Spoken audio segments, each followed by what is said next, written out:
Hey YouTube, I went ahead and cut open one of Contigo's 16-ounce West Loop AUTOSEAL style travel mugs so you guys could see what's on the inside.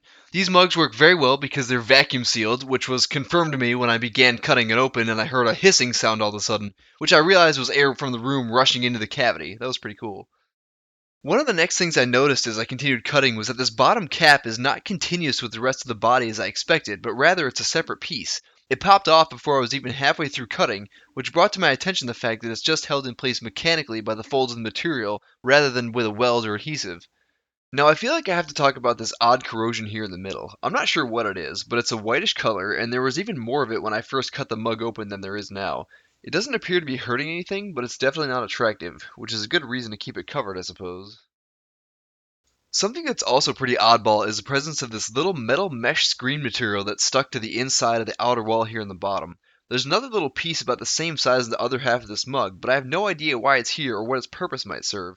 I could understand this being here if the mesh was used elsewhere in the design of this mug, but it isn't. If anyone has any guesses, I'd be interested to hear about them in the comments.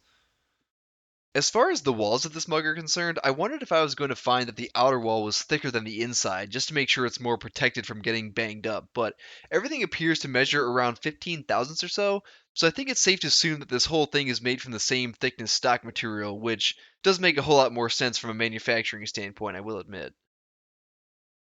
Another thing I noticed after getting a better look down on the inside here is the presence of some type of braze or weld joint on the inside wall. The other half of this mug has another one running vertically as well. And if I roll this edge over, you can see the heat affected zone on the back side. These joints don't really affect the function of the mug, but at least they give some interesting insight into how this mug was manufactured.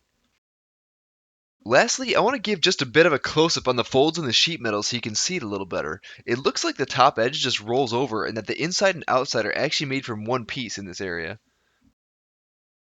And here's just some of the detail in the bottom half.